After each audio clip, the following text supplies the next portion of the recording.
Integration cos x plus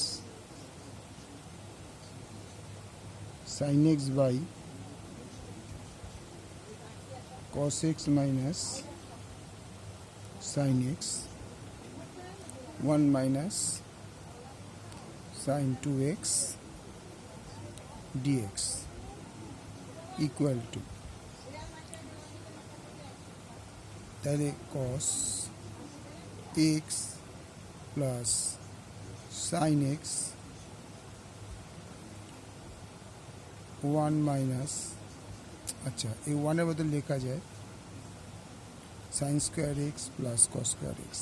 কারণ আমরা জানি sin square x plus cos square x equal to 1 আর sin 2x মানে 2 sin x into cos x, ঠিক আছে, dx তার ইন্টিগ্রেশন ওটা তলায় by cos x minus sin x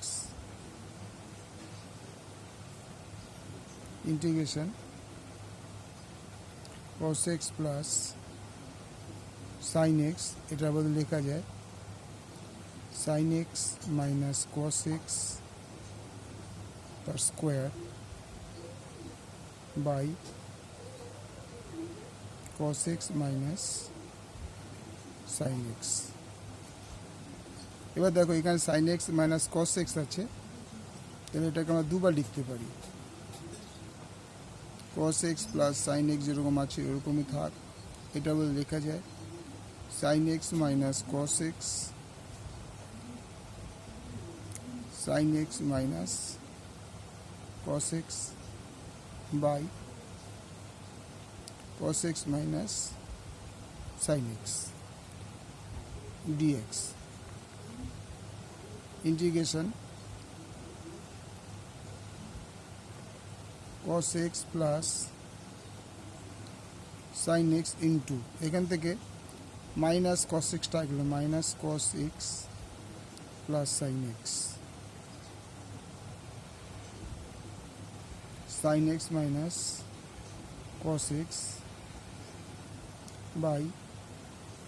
cos x minus sin x dx। তো এখান থেকে মাইনাস কমন নেবে, মাইনাসটাকে বাইরে বার করে দিচ্ছি, মাইনাসের বাইরে দরকার নেই, cos x plus sin x into minus cos x minus sin x sin x minus cos x dx by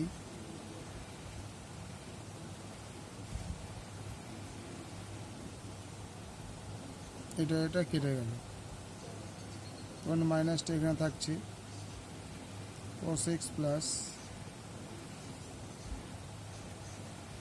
sin x minus cos x dx। রূপা কিছু খেলে না, জল ফল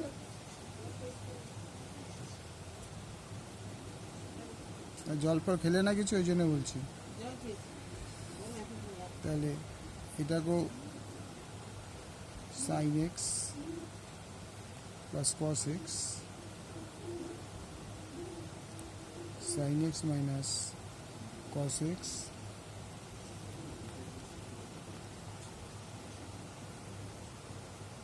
dx, তাহলে এই দুটো একই জিনিস হয়ে গেল। তাহলে integration sin square x minus cos square x dx, এটা বদলে কি লেখা যায়,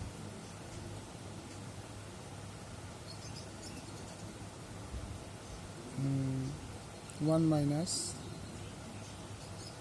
cos squared x minus cos squared x dx।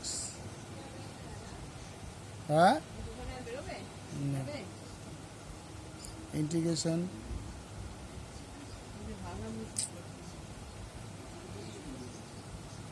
1 minus 2 cos square x dx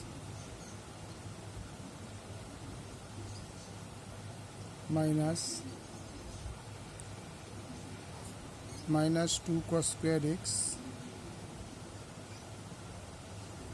plus 1 dx equal to minus into এই মাইনাসটাকে বাইরে বার করে দাও minus 2 cos square x minus 1 dx minus মাইনাসে প্লাস হয়ে গেল integration 2 cos square x minus dx equal to integration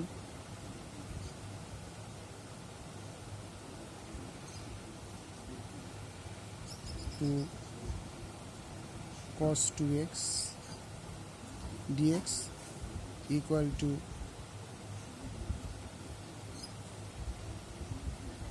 sin 2x by 2 plus c তার answer হবে 1 by 2 sin 2x plus c ওকে দেখে না পুরো অঙ্কটা একবার অঙ্কটা বড়ই আছে থ্যাংক ইউ